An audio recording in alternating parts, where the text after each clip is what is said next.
रहीम। आज 2 साल और 2 महीने हो गए अभी तक। आज रेफरेंस की कॉपियां मिली हैं। ये इंसाफ का निज़ाम आपके सामने है। और एहसन इकबाल साहब का केस भी अभी खुद बयान करेंगे। मेरा एक केस यहाँ पे है, एक कराची में है। और कराची में जो बेल की कंफर्मेशन थी, उस मौके पर हाई कोर्ट के जजेस ने जो फैसला दिया है वो भी शायद आपके पास हो। मेरा ख्याल है कि उस फैसले को पढ़ने के बाद ये जो नैब कर रहा है उसकी हकीकत पूरे पाकिस्तान पर वाज़े तो हो गई है, लेकिन नैब पर वाज़े नहीं हुई।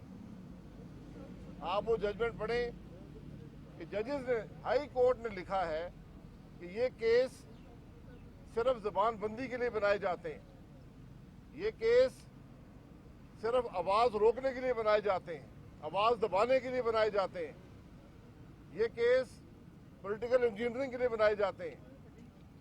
अफसोस इस बात का है कि चेयरमैन नैब, जो खुद सुप्रीम कोर्ट के जज रह चुके हैं, वो इन फैसलों से कोई सबक हासिल नहीं कर पा रही।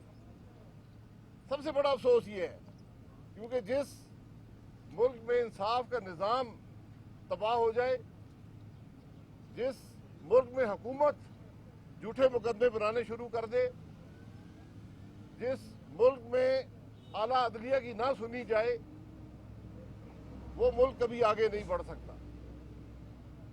ये अफसोस का मुकाम है कि आज जहां पर सैकड़ों अरब की करप्शन चीनी में हो चुकी है, सैकड़ों अरब की करप्शन आटे में हो चुकी है, बाकी तो छोड़ दें, ये दोनों मिलाकर 400 अरब रुपए की ज्यादा करप्शन है। ये नैब को नजर नहीं आती। नजर इसलिए नहीं आती कि नैब झूठे मुकदमे बनाने में मसरूफ है, नैब अपोजिशन को दबाने में मसरूफ है। आज शहबाज शरीफ साहब की पेशी है, आज एहसन इकबाल साहब की पेशी है, आज मेरी पेशी है, और हमें पूरा यकीन है कि एपीसी के इनेकाद के बाद सारी अपोजिशन ही या नैब के दफ्तरों के चक्कर लगा रही होगी या अदालतों में खड़ी होगी, क्योंकि आज हुकूमत खाइफ है। हुकूमत खाइफ है।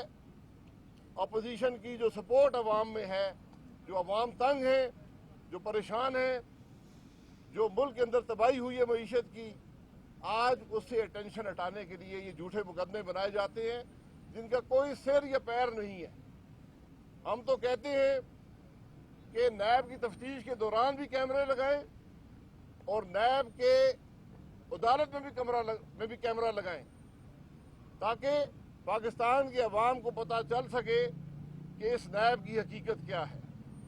और ये पाकिस्तान मुस्लिम लीग नून की कामयाबी है कि आज 2.5 साल का अरसा होने लगा है, एक भी करप्शन का केस पाकिस्तान मुस्लिम लीग नून की हुकूमत, उसकी काबीना के खिलाफ नहीं है। हम पे ये तमाम मुकदमे जो बने हैं, ये कहा जाता है कि मिस यूज ऑफ अथॉरिटी है। तो जजेस ने भी कराची में पूछा नैब से कि आप ये बताएं कि इनके पास कौन सी अथॉरिटी थी जो ये मिस यूज की है इन्होंने। इसका कोई जवाब नैब नहीं दे पाया।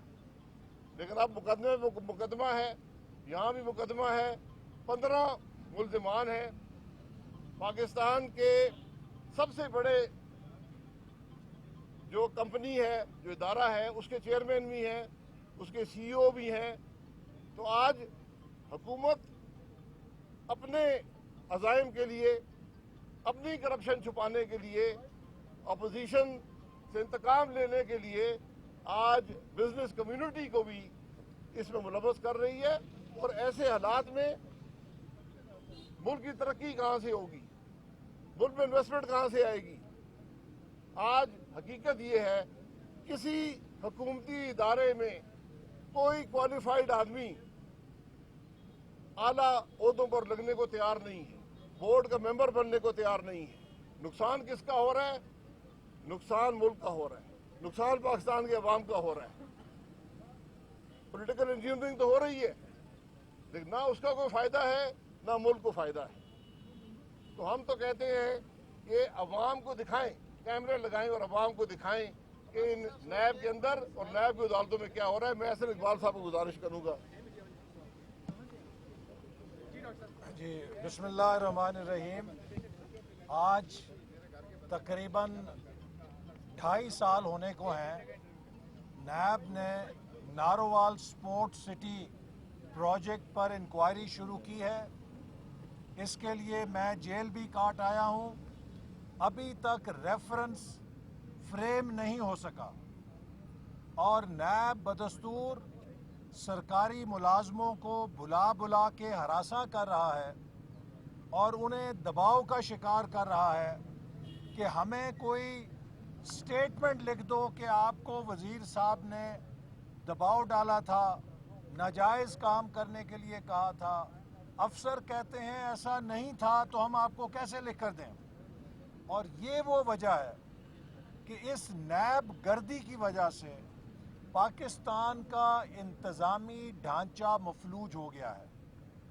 आज एक झूठा मुकदमा हम पे बनाने के लिए दर्जनों सरकारी अफसरों को बुला बुला कर डराया धमकाया जाता है। उसका नतीजा ये है कि सरकारी अफसर कान को हाथ लगाकर जाते हैं कि हमारी तौबा, हमने किसी फाइल पे दस्तखत नहीं करने। आज पाकिस्तान बदतरीन इंतज़ामी बहरान से दोचार हो गया है इन झूठे मुकदमात की वजह से, इस इंतकामी एजेंडे की वजह से। लेकिन हुकूमत के कान पे जूं नहीं रेंगती, चूँकि इमरान अहमद न्याजी का एजेंडा पाकिस्तान की तरक्की नहीं है। इमरान अहमद न्याजी का एजेंडा मुल्क की मईशत नहीं है। उसका एजेंडा सिर्फ और फ़कत इंतकाम, इंतकाम, इंतकाम, हसद, हसद और हसद है। मुस्लिम लीग नून ने 5 सालों में 3,200 अरब रुपए का तरक्याती डेवलपमेंट फंड खर्च किया है। मैंने प्लानिंग मिनिस्ट्री में बहैसियत वज़ीर मनसूबा बंदी व तरक्की 3200 अरब रुपया अपनी वजारत से जारी किया है। मैं आज भी चैलेंज करता हूँ कि उस 3200 अरब के एवज 32 रुपए की करप्शन, मिसयूज फाइनेंशियल या एम्बेजलमेंट या कमीशन या किकबैक का मुकदमा बनाकर साबित करें। मुकदमा क्या है कि आपने, जैसे शाहिद साहब ने कहा, मिसयूज ऑफ अथॉरिटी करके खेलों का मरकज़ क्यों बनाया है। अगर मुझे अथॉरिटी मिलेगी, मैं ऐसे दर्जनों खेलों के मरकज़ और बनाऊंगा। अगर ये मिसयूज ऑफ अथॉरिटी है तो ये मुल्क के मफाद में, नौजवानों के मफाद में मिसयूज ऑफ अथॉरिटी है। हमें दर्जनों स्पोर्ट सिटी की ज़रूरत है। मैंने पहले भी कहा, मैंने कोई शराब का अड्डा नहीं बनाया, कोई जुए का अड्डा नहीं बनाया, कोई क्राइम का अड्डा नहीं बनाया। नौजवानों के लिए खेलों का मरकज़ बनाया, जिसको इमरान अहमद न्याजी ने 2 साल से फंडिंग बंद करके उजाड़ दिया है और करोड़ों रुपए का मज़ीद नुकसान कर दिया है। वहाँ पे जो सामान आया हुआ था वो बर्बाद हो चुका है और ये इस मंसूबे का नुकसान इमरान अहमद न्याजी से हम वसूल करेंगे। जो मसला होता है एनआरओ नहीं दूंगा। अभी शाहिद साहब आपको मैंने दरख्वास्त करूंगा कि बताएं कि पाकिस्तान में गैस के बहरान का कोई जवाब बाकी नहीं रहा। इन्होंने जो एलएनजी के टर्मिनल लगाए हैं और जो मुआहदे किए हैं, अगर हुकूमत दयानतदारी के साथ उन पर अमल करती तो आज पाकिस्तान में गैस का कोई बहरान پیدا ہونے کا سوال ہی نہیں ہوتا، لیکن یہ نالائق اعظم، یہ جاہل اعظم، یہ نااہل اعظم جو پاکستان پہ مسلط کیا گیا ہے، ہمیں کہہ رہا ہے کہ قوم تیاری کرے، سردیوں میں گیس کا بدترین بحران آنے والا ہے۔ ان کو تو یہ بھی نہیں پتا کہ گیس کے بحران کا مطلب کیا ہے۔ غریب کا چولہا ہی نہیں بجھے گا، غریب سردی میں نہیں ٹھٹرے گا، بلکہ پاکستان کی صنعت بھی بند ہو جائے گی، پاکستان کا معاشی پہیہ بھی بند ہو جائے گا، اور اس نقصان کا ذمہ دار کون ہوگا؟ آخر میں یہ بات کہنا چاہتا ہوں کہ یہ حکومت سارا پروپیگنڈا یہ کر رہی ہے کہ جناب اے پی سی نے اور نواز شریف کے خطاب نے ہندوستان کو خوش کر دیا۔ ہندوستان نواز شریف کے خطاب سے خوش نہیں ہو رہا، ہندوستان خوش ہو رہا ہے کہ عمران احمد نیازی نے 2 سال میں پاکستان کی معیشت تباہ کر دی ہے۔ ہندوستان اس بات سے خوش ہو رہا ہے کہ عمران احمد نیازی نے پاکستان کو سفارتی میدان پر تنہا کر دیا ہے اور وہ کشمیر کو نوالۂ تر سمجھ کے ہضم کر گیا ہے۔ ہندوستان اس بات پہ خوش ہو رہا ہے عمران احمد نیازی نے پاکستان کی سیاست کو انتشار میں جھونک دیا ہے۔ ہندوستان اس بات پہ خوش ہو رہا ہے کہ عمران احمد نیازی کی پالیسیز نے پاکستان کے انتظامی ڈھانچے اور گورننس کو تباہ و برباد کر دیا ہے۔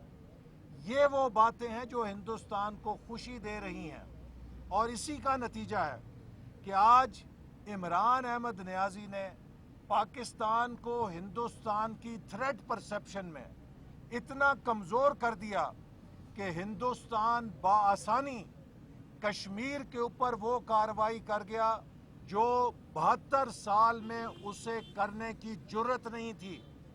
کمزور حکومت آئی، مضبوط حکومت آئی، جمہوری حکومت آئی، ڈکٹیٹرشپ کی حکومت آئی، کبھی بھارت کو جرت نہیں ہوئی تھی کہ وہ کشمیر کے متنازع حیثیت کو تبدیل کرے۔ یہ بدنما دھبا عمران احمد نیازی کے چہرے پر ہے کہ یہ سقوط کشمیر کا ذمہ دار ہے۔ یہ کس منہ سے ہمیں کہتا ہے؟ یہ کس منہ سے اپوزیشن کو تنقید کر سکتے ہیں؟ اپوزیشن ایک مضبوط پاکستان دیکھنا چاہتی ہے جو مضبوط آئین کے ساتھ اور مضبوط جمہوریت کے ساتھ ہو سکتا ہے۔ ہائیبریڈ وار جو آرمی چیف کہتے ہیں، ہائیبریڈ وار فوج کے خلاف نہیں لڑی جاتی، ہائیبریڈ وار قوم کے خلاف لڑی جاتی ہے۔ ہائیبریڈ وار اکیلی فوج نہیں لڑتی، ہائیبریڈ وار پوری قوم لڑتی ہے۔ جو شخص قوم کو منتشر کر رہا ہو، جو شخص قوم کو تقسیم کر رہا ہو، وہ دشمن کی ہائیبریڈ وار کا اعلی کار ہے، وہ پاکستان کو کمزور کر رہا ہے۔